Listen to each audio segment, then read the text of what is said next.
Good morning and welcome to BeefLink TV, your daily dose of industry information. This morning I'm joined by James Shorey and we're here to give an overview on the scopes of sustainability emissions. So firstly, James, thank you very much for joining us. Thank you for having me. Can you introduce yourself please and what Planet Mark do? Yes, so my name's James Shorey. I'm the Partnerships Manager at Planet Mark. My job entails dealing with lots of trade associations from around the UK. The sustainability landscape is constantly evolving, constantly changing. So having a dedicated policy and partnerships team and dealing and helping the associations such as yourself is a really great way to stay on top of all the changes that are happening.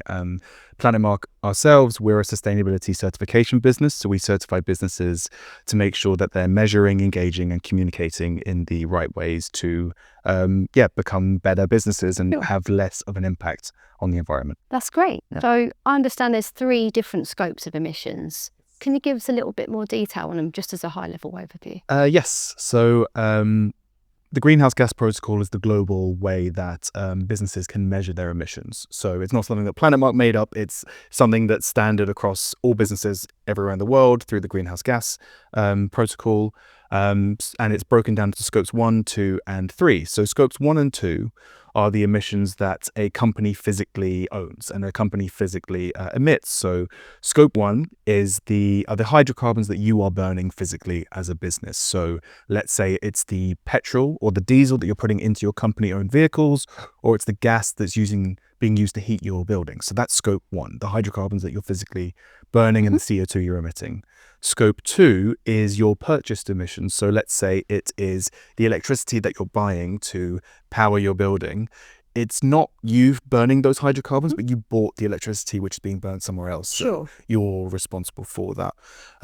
There's then scope 3, and scope 3 can be anywhere between 75 to 90% of a business's emissions. So it's by far the biggest, and it's broken down into 15 different categories, but effectively it's the emissions that you are responsible for a business. So for example, business travel. You're not the one who owns the plane. You're not the one who is putting the jet fuel in the plane itself, but you've purchased a ticket on that plane, or you're transporting something through that plane. So you're responsible partially for the emissions made by that plane. So that would fall in your scope 3. And that's just one of the many different categories that falls in there. So between scope 1, 2, and 3, you can measure your total impact of your business on the environment. Sure. So how are these scopes relevant for a business looking to become, say, net zero or carbon neutral? Yes, so the UK set a net zero target of 2050, where it expects all businesses to reduce all of their emissions by 90%. When they say all emissions, they mean everything within scope 1, 2, and 3. So before you start a net zero journey and start thinking about how to reduce your emissions, step number 1 is measuring your scope 1, 2, and 3 and setting a baseline. Sure. And only once you've set that baseline can you start figuring out how to then reduce and set a strategy to become a better business. Sure. That's a really interesting overview, James. Thank you so much for joining us. In our next episode on sustainability, we'll be deep diving into scope 3 emissions in general, as we feel they're of most relevance to our beefer members. That's all for today's episode of BeefLink TV, your daily dose of industry information.